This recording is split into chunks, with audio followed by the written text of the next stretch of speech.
Kia ora, Nisambula Vinaka, Namaste, Assalamu alaikum, Malolele, Talofa, Noya, and warm Pacific greetings. Welcome to the September webinar for the Pacific Online Learning and Teaching Network. Before I introduce our presenter, just a few housekeeping rules. In true Pacific style, our webinars are quite informal, so we welcome a good talanoa at the end of the presentation. We have a Facebook group page, a Twitter page, a YouTube account, and a web page. That's where the recording of this webinar goes. So I'll post it up there.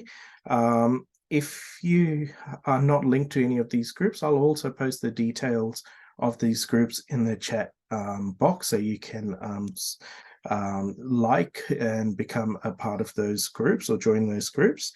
That's where we'll also post the latest news and upcoming webinars. I'll also I've also posted the flyer for the next webinar on the Facebook group page, but I'll also drop it in the chat box before the end of this webinar, so do come along to the next one as well. There are two ways that you can engage with the webinar today. So what we do welcome is that you ask any questions of the presenter at the end of the presentation. And you can do this by unmuting yourself and asking those questions. But if you don't feel comfortable in asking the question, put it in the chat box and I'll ask it on your behalf. Finally, I'm going to request that you keep your mic on mute during the presentation. It's my pleasure to introduce our presenter for the September webinar. We've had Swaran present. Excuse me, we've had Swaran present at the network previously. Swaran is a highly experienced academic consultant and researcher at the Fiji National University's National Training and Productivity Centre. She's interested in designing and creating and utilizing ICT tools and techniques for Pacific Islanders to use ICT as an enabler and a catalyst for change for rural development and differently able person. She holds a master's in information systems, focusing on medical informatics, and is a fellow of APRIGF. Currently, Swaran is pursuing her doctoral studies in information systems, specializing in this assistive technologies for inclusion of persons with special needs in the South Pacific. So welcome, Swaran. You've got an interesting presentation today, so I look forward to hearing more about your topic today. Thank you very much, Dr. Muhammad Vinaka. Bula Vinaka, to all the listeners. I know that we have some viewers from the Pacific, some from New Zealand, Australia, and I do believe that we will have more participants joining us later on. And once we have the recorded version, we've seen that we get quite a lot of interest in those too, right? So thank you very much. It's my pleasure to be part of the Pacific Online Learning and Teaching Network. We have been in this journey for about 2 years, Dr. Mohammed, right? Yeah, and consisting of Dr. Anand, Dr. Mohammed, Dr. Reddy.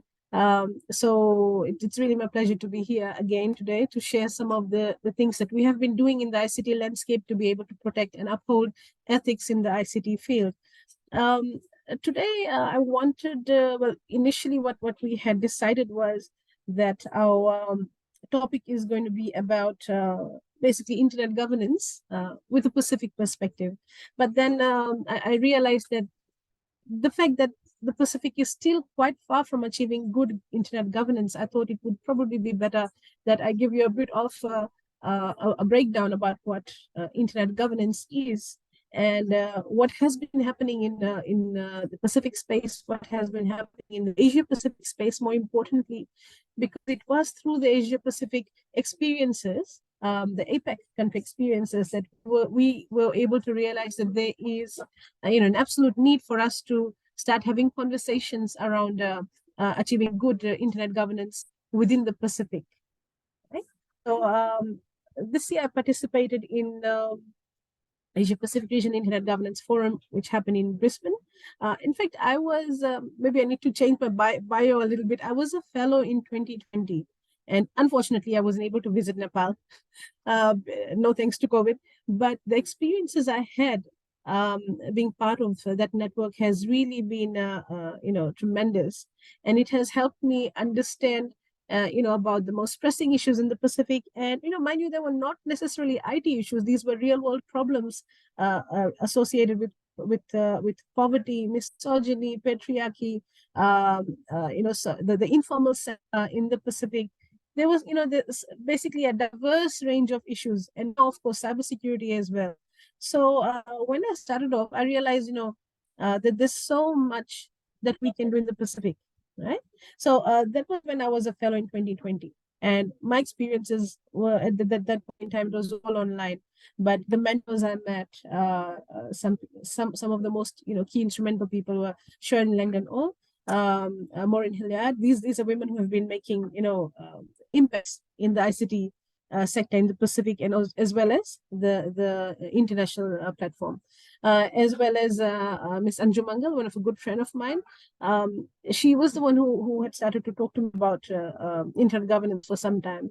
And just yesterday we had a meeting. So before I start talking about what really internet governance is, we just did a meeting yesterday, and we realized another huge gap. We have people from the Pacific who go to conferences. We have people from the Pacific in whom the other governments around the world invest in. But unfortunately, that information is not cascaded down to the grassroots level in those countries, in those economies, and I think that's devastating. We learn something, we do not have the humbleness to come back and share that. I know sometimes it becomes a little difficult to do so because some people may not have interest, some people may need a little bit more convincing, but the least we should do is at least ask and tell people, hey, you want to learn, these are the opportunities, right? So once I start talking about actual internet governance and how it affects the Pacific, I'm hoping that through the webinar today, we have people who start questioning governance, not only in politics, not only in the geopolitical landscapes, but also in the ICT landscape. Why? Because we have become netizens, right? We have become citizens of the digital world. And just so we know, digital rights is now recognized as human rights. I've also got my colleague here, Dr. Pritika Reddy, who is part of one of the most instrumental projects we've ever done in our lives, which is UNESCO's ROMEX indicators. We would love to speak about that as well. So the web today is going to be quite engaging. I'm not taking a class here, right? This is just a conversation between people who are passionate in the ICT landscape, in the education landscape. So I would love for Pritika and Ashutosh to unmute the mic or just put the hand up and let me know if they'd like to make interventions. I would really love that. Right. So thank you very much. I will start now.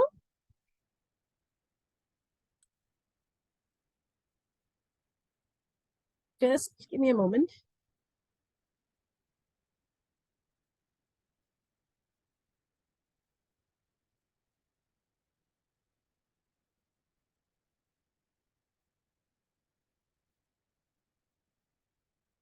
Okay.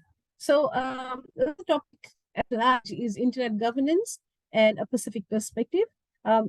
My colleague Ashutosh and I have been taking some few webinars across the region, and also in Sri Lanka, in West Indies. We've been trying to, learn a lot about governance, about ethics, policies, procedures. And if I tell you very factually, you meet IT people who still don't know if their organization actually have policies, and they ask you, why is this even necessary? Having a policy, does it really mean that you will have, good governance?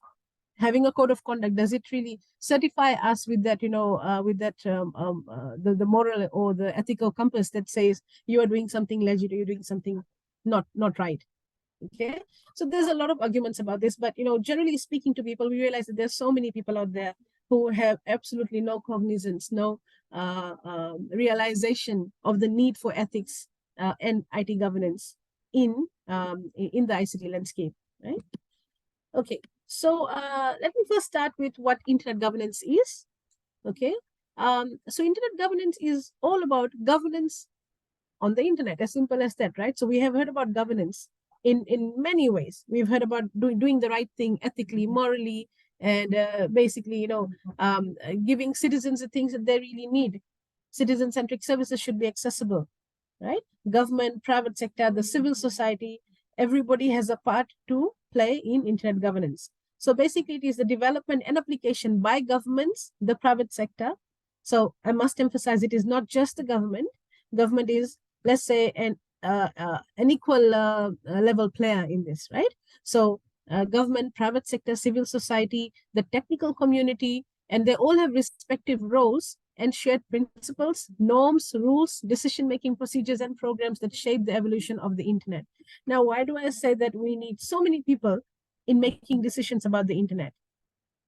So newsflash, internet was never for one particular person. It was never patented or copyrighted to say that this is only for the technical community, or the internet is only for governments. And as much as we do understand the need for government intervention in many, many areas of the economy's activities, we must also understand the fact that the internet was created by scientists, academics, the technical community, many, many years ago, of course, but for the betterment of people. So internet governance is all about addressing the issues that defy human rights, that defy the purpose of why internet was created. Okay, so the internet ecosystem consists of a multi-stakeholder model. The multi-stakeholder model basically means having the civil society part of decision making. A classic example is in 2020, when we had the first Cyber Crimes Act in the draft format. So there were invitations for public consultation. The government of the day had invited people, just like we had a similar exercise for the Constitution, right? So many times we as citizens, we say that we're not happy with this part of the legislation, or we're not happy with a particular practice, right? But we also need to be part of the decision-making process.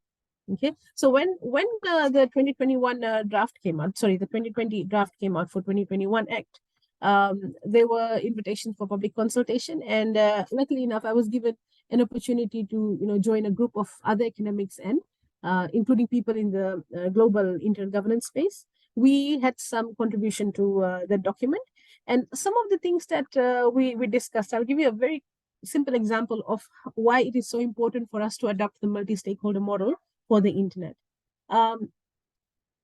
We had certain clauses in that act that spoke about children and the vulnerabilities that children would face. Okay, there was a particular clause that said that this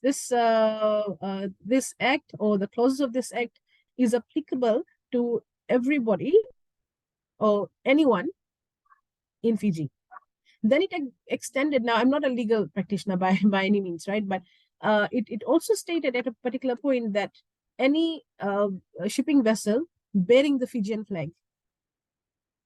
And I'll give you a classic scenario. Imagine, and by the way, this is actually a true story. So there was an orphanage that I was volunteering for, and I realized there was a very playful little child, right, about 6 years old. So I was speaking to the administrators, and they said that he's getting adopted. So he did eventually get adopted. 3 months later, he was brought back. And when he was brought back, he was really in terrible state, mentally, emotionally, physically. Okay, so what had happened? There was an Australian citizen who came into the country, started getting all documentation done, right? And then he took him to different places, including shipping vessels. And he took the child. I know this is very devastating news to hear, but this is the reality, right? This is the reality that we face, and internet is a huge part of it. And eventually someone saw his pictures, this is the day and age where, digital forensics was not really recognized as important as it is today, right? So when that picture evolved, and someone saw it somehow, and they alerted the agencies. So the child was brought back. And my role at that point in time was to help the child, to get used to his, original lifestyle again, and eventually got adopted again, and he's doing much better now. But what I'm trying to say, there was no legislation that could hold that person accountable in terms of using internet devices. internet and the technologies associated with the internet. Of course, under criminal offenses, things like stealing information, whether it's hard copy or soft copy, it's still classified as a criminal act. But if you look at there was nothing such as the Cyber Crimes Act. So you cannot penalize this person to the maximum level, though he deserves it, right? But we are all bound by the law. So we sat with other professionals, and there were people who gave us similar stories, similar situations that have happened in the country. And we realized where the gaps in the legislation were. Now, what I'm trying to say, by the time we had the act finalized, and now it is there in practice, by the time the act was finalized, let's just say that we had consulted a number of people from different sectors of the society who were able to give us this information. Now, an IT person would not necessarily be able to give you this information. Neither would a lawyer.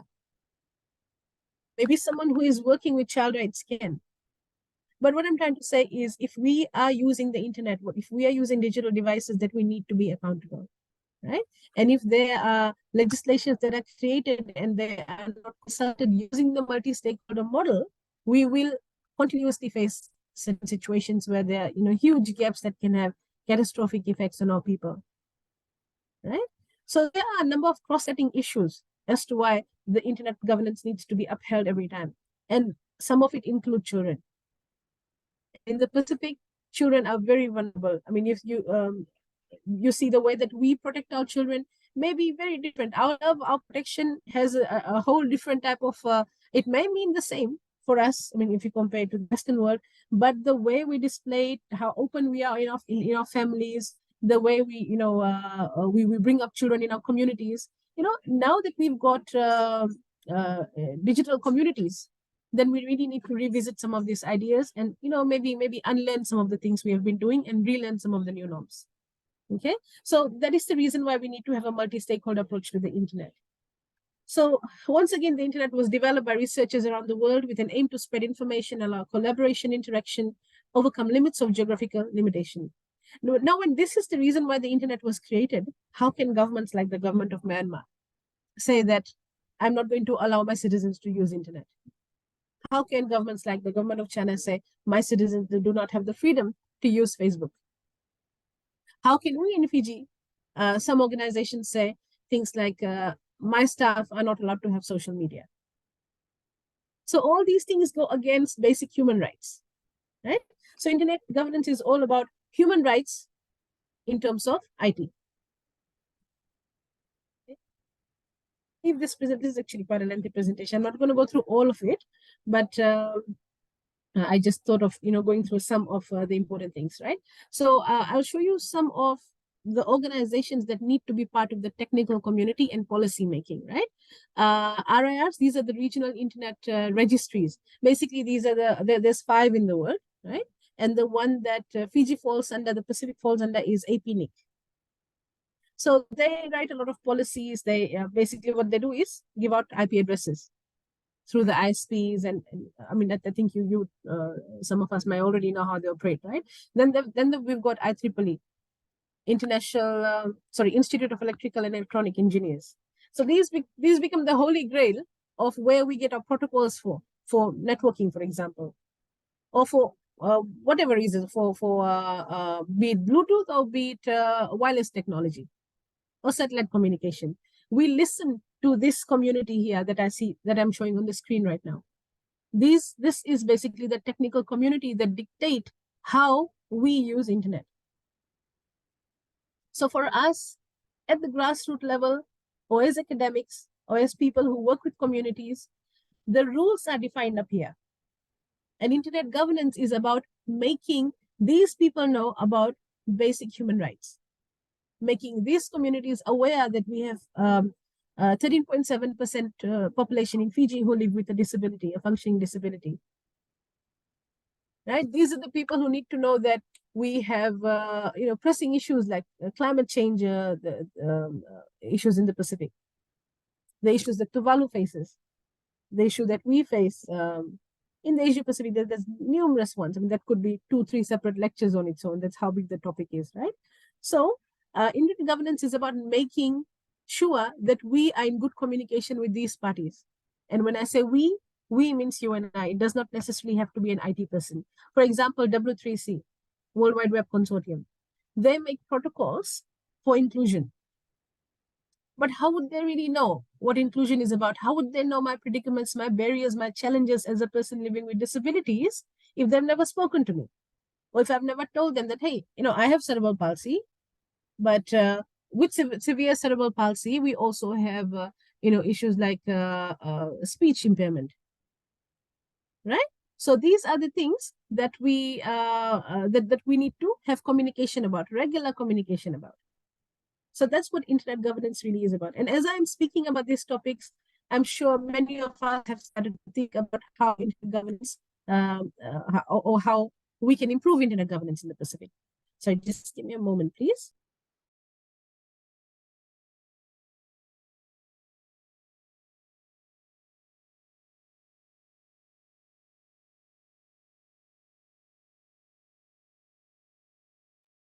Sorry. Okay.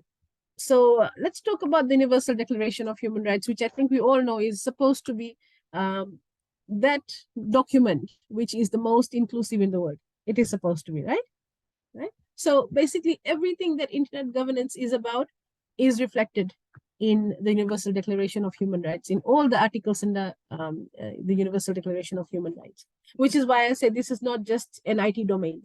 This is for everyone and anyone. So I'll give you some of the themes of the Asia Pacific Internet Governance Forum.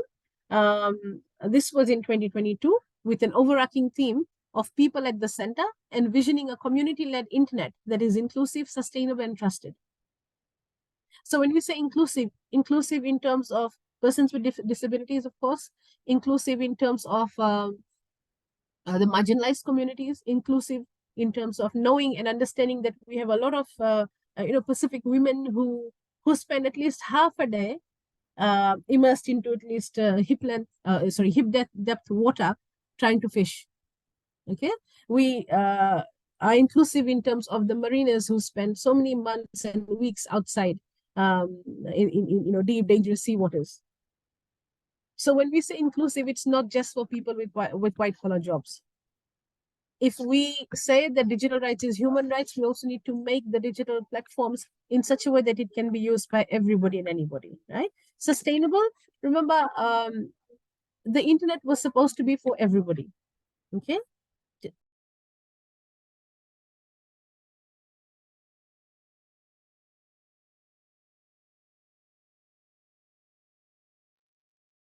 Okay, so sustainable, because any of the efforts that's supposed to be driving human rights needs to be sustainable. Why? Because we want these efforts to continue. We want these efforts to keep benefiting the global citizens. Okay, and trusted, of course. If we are using something for our benefit, we also need to know that it has to be trusted.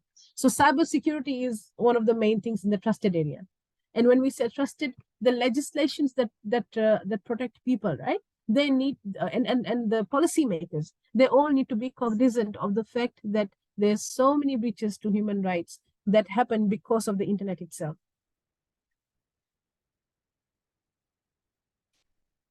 Okay, so these were the thematic tracks, and for 2022, this happened in Singapore.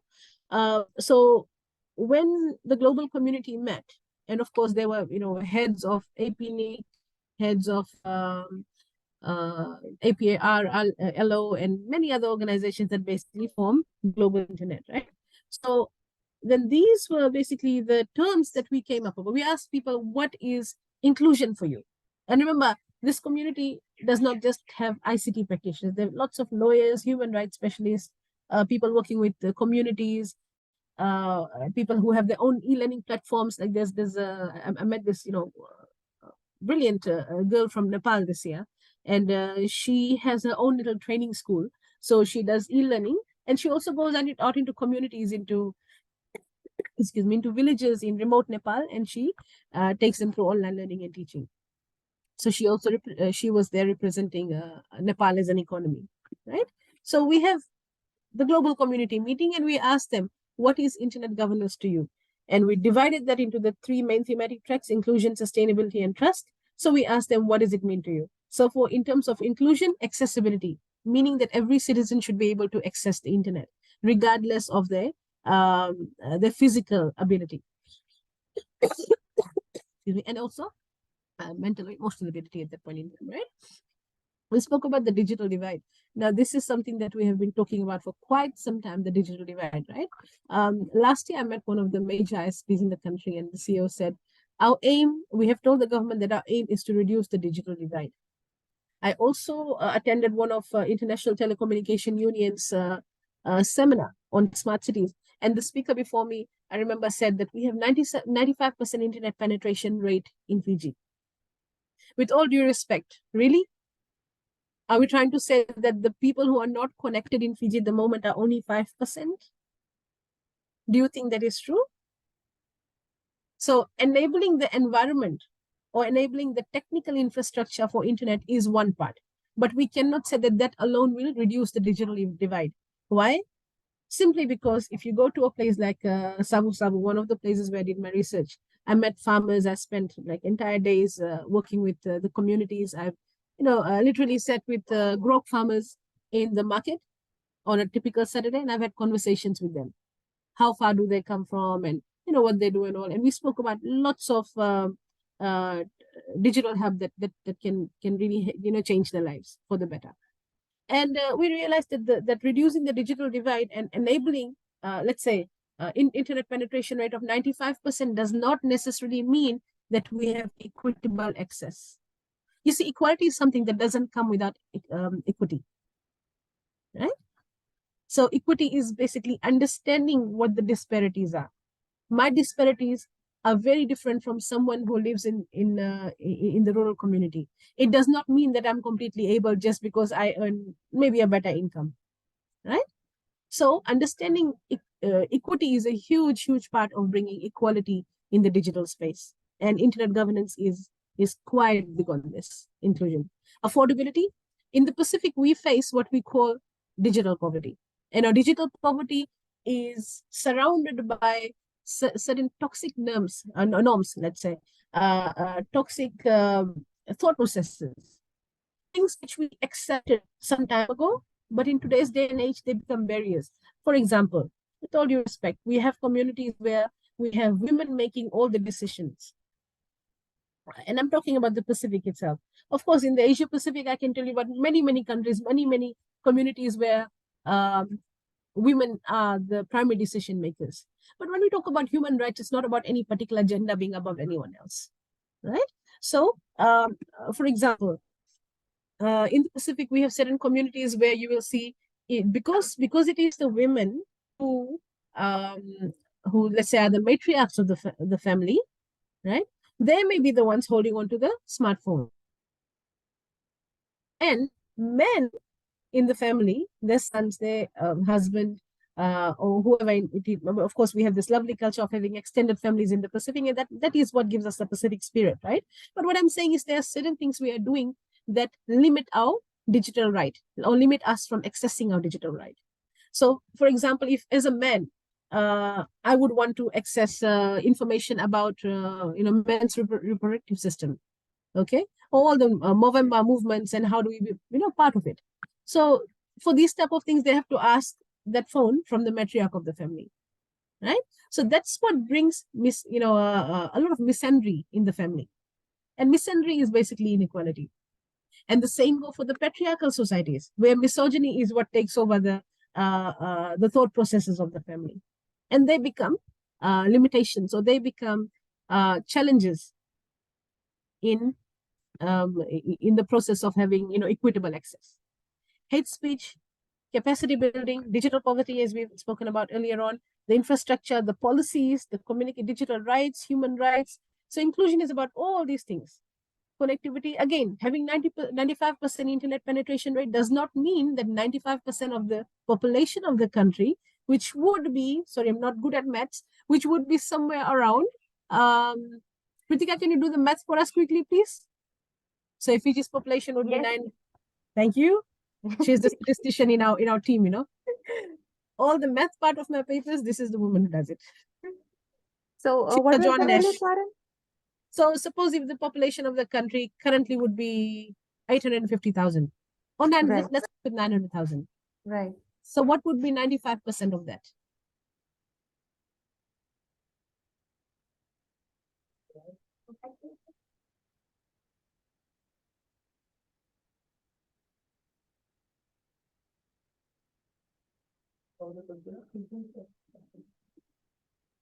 $855,000. Okay, so 855,000. So if we subtract that from Yes, 855. from 900,000, Got 45,000. 45,000. 45,000 people in a small country like Fiji are unconnected. Is that able?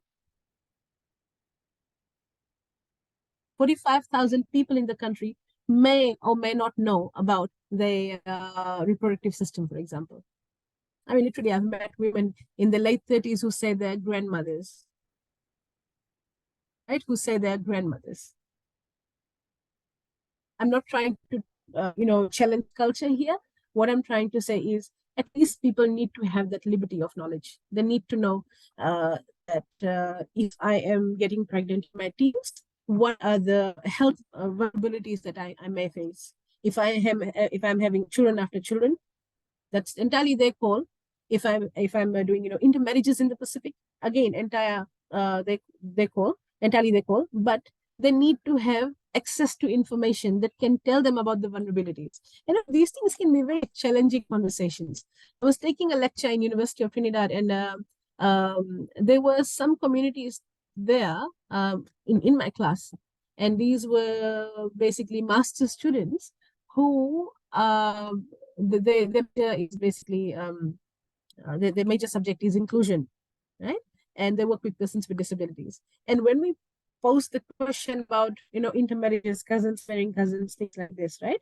I am a person with no prejudice at all. I don't judge based on what the cultural aspects would be, but I would still be very big on basic rights. I would still say, okay, I don't mind if two cousins get married to each other. That's fine. It has nothing to do with me. But I do want them to know about their, gene pool. I do want them to know about what the vulnerabilities could be in terms of their health. But this type of questions, you can just very simply ask Google, isn't it? But the fact that 45,000 people? Yes, 45. So that means 45,000 people who are very well in the rural communities, who probably have very basic education. They would be making decisions based on culture, based on religion, without practicing their basic human right of having digital right. So 95%, do you really think it is good enough? That's a question that we need to ask ourselves. Another big question is multilingual internet. Who ever said that internet is only supposed to be in English? As much as we've enjoyed using English as our medium for conversation, as our medium for basic education, and even now, right? But there is still this huge aspect of colonialization where you have you really have achieved freedom in terms of your constitution. You have achieved freedom in terms of having Independence Day. We celebrate it every year, but we are still very colonial and archaic in some of our practices. And one of them includes the fact that internet, which is supposed to be getting citizen-centric services, is only available in English in many, many countries in the Pacific. What about the Pacific languages? So we are limiting, maybe, I'm not going to say uneducated, because just being educated in the English language does not, confirm someone for intelligence or being educated, right? There's lots of other types of education. And I know I've got lots of academics here in this session today who would agree that, there's social education as well, right? So there would be an elderly who may not know English, but they want to know something about their health and they can't access their phones. So this is an internet governance issue. Sustainability, risk mitigation, the future of the work we are doing, measurement of internet, and we will be talking about this shortly. Oh my goodness, we only have 20 minutes. Sorry. So the socio-economic impact of the internet, having meaningful access, all these things are basically sustainability of internet. And trust, everything to do with cybersecurity, everything to do with internet standards, cyberbullying, harassment. I'll give you another typical example. In I think a few years ago, there was a video that was shared by the mainstream media in Fiji. And this video shows someone who's a transvestite dancer or entertainer. So she was dancing on a stage, and there was some sort of a carnival, and she's spinning. And while she's spinning, she fell off the stage. So she fell off the stage, and of course, because she was trying to entertain people, certain type of gestures she was doing that was making people laugh. And I can understand if people are laughing because of that, and all of a sudden this happens. But you see some simple things like, and I asked this question to my students recently, and they're doing an advanced diploma in cybersecurity. So I asked them this question, and they were laughing. I basically showed them the video, and I said, after some time, I asked them, so if it was a woman falling off, a woman, someone you perceive as a woman, remember, gender is your own decision. Nobody can make a decision on what your gender is, right? So if you imagine that you are standing in that crowd, and there was someone that you perceive as a woman, right? And she falls off the stage. And I got some shocking responses. Somebody said that, basically the whole scenario of a damsel in distress falling off the stage, and then here comes a hero, a knight in shining armor, picking her up, and all that kind of drama, right? And then there was another perspective. One person said, very honestly speaking, he said that if a man fell off the stage, we would probably go and say, hey, bro, are you okay? And another person said, if it's my friend, madam, it depends who it would be. If it was my friend, I would laugh first, then I will go and help. Now, the fact of this matter is that the person who was in that video has now passed away, but that video is still viral. People are still laughing at it. And the mainstream media is shamelessly sharing it.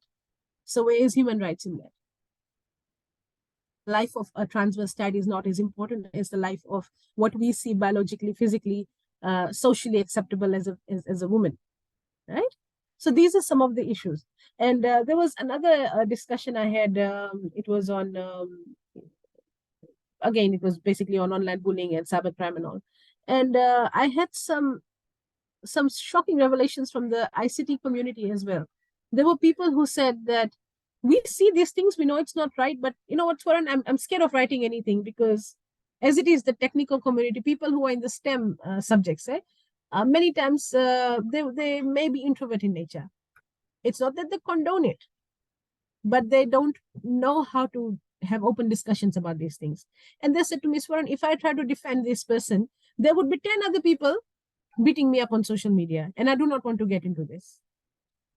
So basically, we have agreed to having this sort of, a thought process which is equivalent to, a medical doctor in a store somewhere, and all of a sudden someone collapses and the medical doctor sees it but walks away. Will we accept it? No. We will start showing them, the oath and things like that, right? What oath did you take? Who made you a doctor? This person was dying. Why didn't you turn around? But why don't we, as ICT practitioners, become the custodians of the good health of our citizens on the internet? So those things happen to be about trust and sustainability. Okay, so very quickly, this was 2023's theme. Is the Asia Pacific ready for the next phase of the internet? And by the way, when we had Asia Pacific Regional Intergovernance Forum in Brisbane in hybrid mode, we also had APNIC as one of the major sponsors, and we also had Pacific IGF. We also have our own Pacific IGF. And for your information, Vanuatu is one of the countries in the Pacific that is highly progressive in terms of legislation and also in terms of having their own intergovernance forum. So Vanuatu has their own IGF, and they're the only Pacific island that has their own IGF. Right? So the Pacific itself has a Pacific IGF that meets once in 2 years. And we talk only about Pacific-centric issues concerning the internet. Now I'll give you some scenarios that can help us with, maybe changing our thought processes or thinking in certain different directions.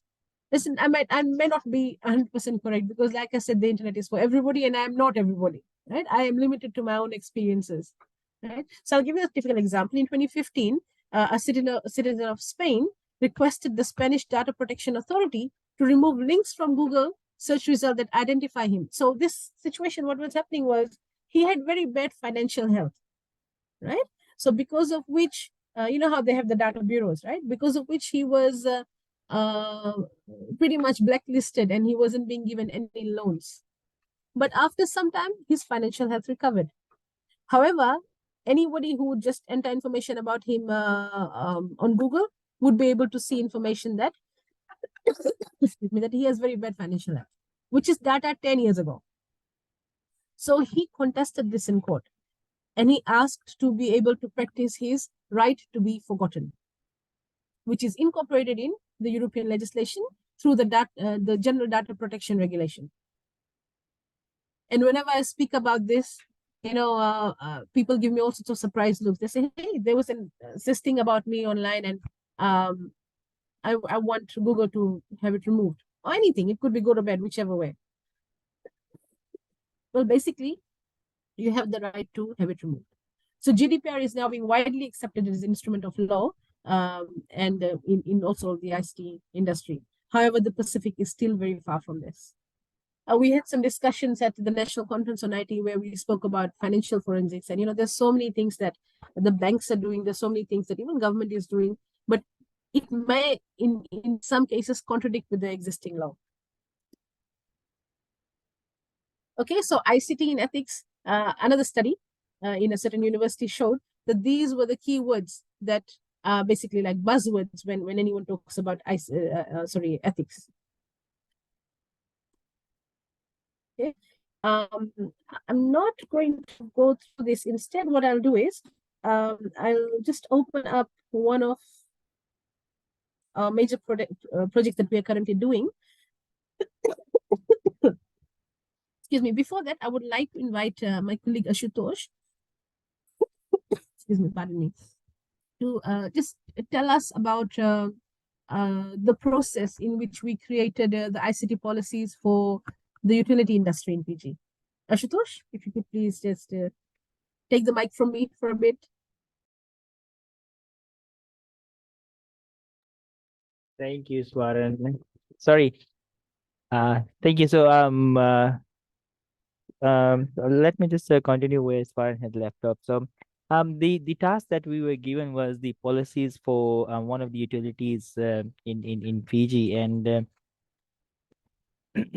the surprising thing was that what we had to do is do a bit of a review of the whole policy. And I mean, you would be quite shocked to see, I mean, some of the things within the utility was really I mean, outdated. And what Swaran and I and the team, so we have about five of us in the team.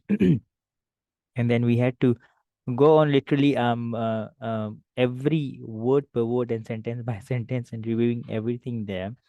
And so during COVID, we did this. It was a very a lengthy and a very tedious process, but we managed to update that and get some more. I think we had included about two or three, right? So more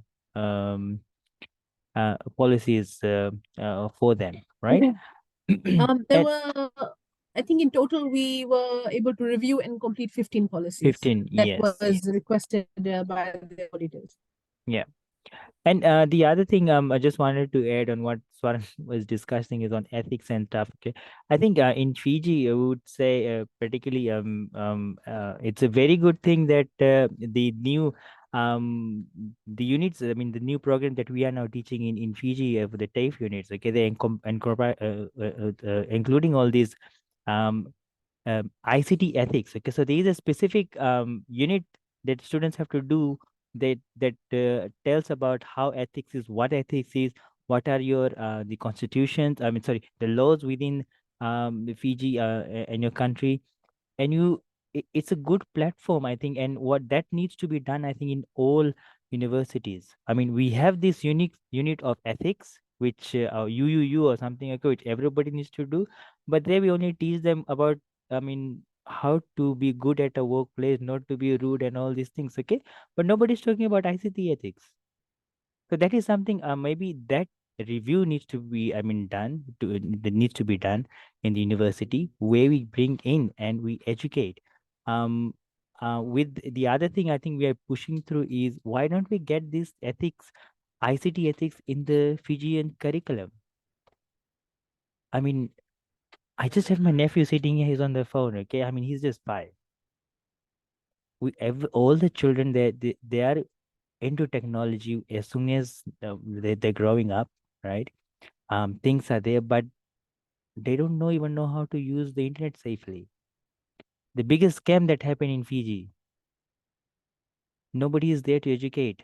Okay, I mean, just after this, we have a meeting with the Consumer Council of Fiji discussing on that, how we can make more awareness on this. But why are we not putting this in the curriculum? Why the Ministry of Education is not doing this? Why are we not educating our children? If they know what is good, what is bad, okay, then these things will eventually, will fade out. I mean, we won't be able to get a 0 on it, but still, the awareness would be there, right? Yes, Warren. Anything else we want to discuss? So this was just my 2 cents from me, but Thank you, Ashok. I think we need a separate session with, because Ashutosh and I have delivered similar lectures, just yes. out of just But- like community service. But I think the other thing, the first thing that we can do in the university is, I mean, the ethics unit that is compulsory. I mean, here at FNU, everybody has to do that. But there's no component of ICT in that. Maybe we need to do something so that is included in that unit. Yes, that's a brilliant idea. In fact, during the national conference on IT, we had the director for ITC from Samoa National University, Sarai, one of my colleagues in the global internet space, and I think we've had discussions with Sarai about getting together and creating some sort of a curriculum which Ashutosh should be part of, and it will basically be on internet governance, and that could be for school principals, head teachers, community leaders, because you know what, that has become the medium now. Internet has become the medium of our communication. And when children are young, we tell them, you need to know to look right, look left, and look right again, and then follow the traffic signals, follow the fire wardens, and things like that, right? But as we start navigating and start pretty much virtually living on the digital spaces, we need to be cognizant of certain do's and don'ts, right? We need to be mindful that we're not the only people on the global internet space, and we need to also ensure that we are meeting the needs for everyone as much as we can. Like, for example, I just wanted to very briefly talk about the Marrakesh Treaty, right?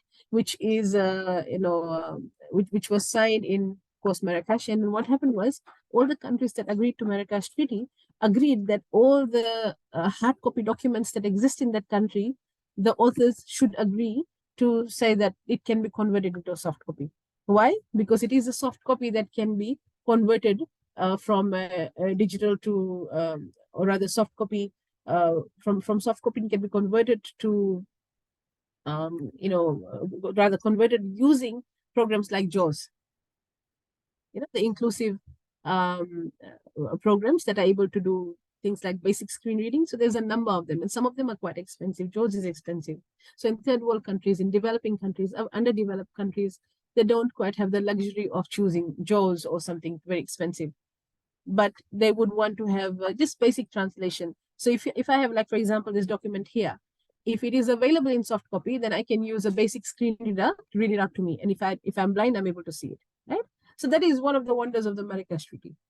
Just by having this agreement in the country that all the text available in the country can now be accepted in digital format as well. And that is just one of the small things that we can do to achieve better internet governance by being equitable. Okay. Now I'd like to invite my good friend and colleague, Dr. Pritika Reddy, to tell us about this latest passion that we have called UNESCO's Internet Universality Indicators, the ROMEX indicators. What work are we doing? How many countries are involved? And what have we found so far? Pritika, over to you.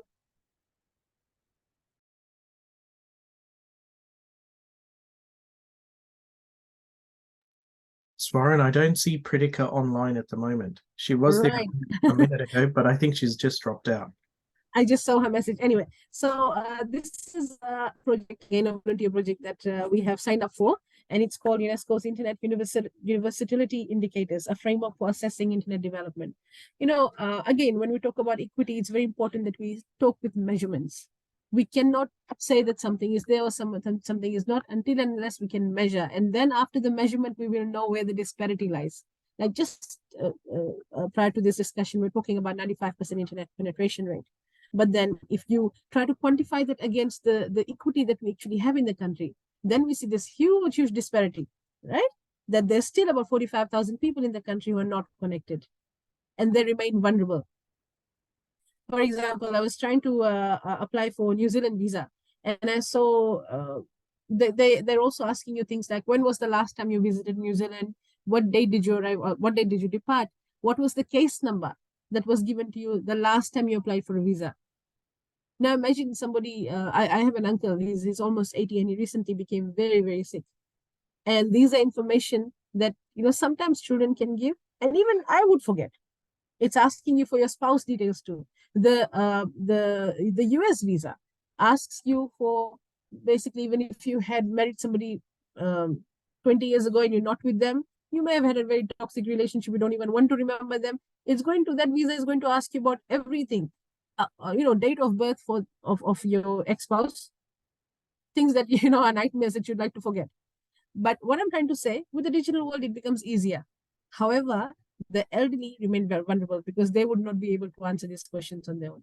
And if somebody is very sick, they would not be able to apply for these things themselves, right? So when we say that we have a measurement, then we need to go and reassess that, revisit that measurement and see if it really is going to be quantifying to or equivalating to meaningful access for the vulnerable, right? So this particular project is about ROMEX, and if I could just show you what ROMEX stands for.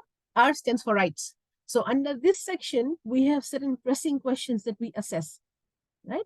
We assess the legal framework in the country, freedom of expression, the right to right of access to information. There's another interesting project we did for right to information. Pritika was one of the key members of the team as well, right? And of course, there's freedom of association, right to privacy, social, economic, and cultural rights, data sovereignty, for example. That's something we really need to start talking about in specific. The indicator framework, contextual indicators, right? This is, of course, after R, there's openness. How open is the internet? Do we have open standards? Another example of open standards is open design. Open design for the technology that we create. Does it include everyone? Do we have open data, open government? And then the next part is accessibility. And these are some very important questions. Is it affordable? Right? Is internet affordable in that country? Is it equitable? I think we've spoken enough about equitability. Local content and language. Do we have basic respect that if we want to have internet in this country, we respect the citizens as much enough to be able to give them access in their own language without, imposing them to learn English? Capabilities, competencies, connectivity, and usage, right? And then next is multi-stakeholder participation. We've already spoken about how important it is to have multi-stakeholder participation. Then we've got some cross-cutting issues that are based on gender, like this example we spoke about, children, sustainable development, trust, security, legal and ethical aspects of the internet. So these are the 5 main broad areas where we've got some pressing questions, and we are just evaluating the ecosystem in that country. And that once we have done that, so our project consists of 5 countries. There's Vanuatu, Solomons, Tuvalu, Fiji, and Tonga, right? So after we have created this report, we have a multi-stakeholder board that has been created. Of course, it consists of the technical community, academics, government, and people who work with social sciences, children, human rights. And then through that, what we're going to do is create a report, and it goes to UN. From that, UN starts to prioritize resources in those economies. And that sets in the right scene for any infrastructure development that goes on from there. Okay, so that's just the project that I wanted to tell you about. Apart from that, internet governance, we spent almost 1 week talking about it only for the Asia Pacific region, and we are never done. So once I have information about, so far we are evaluating Fiji, And we're getting some startling results, once we have enough information, we will be presenting for IGF in Japan, Kyoto, Japan, very soon. So my team is currently working on getting some data for this.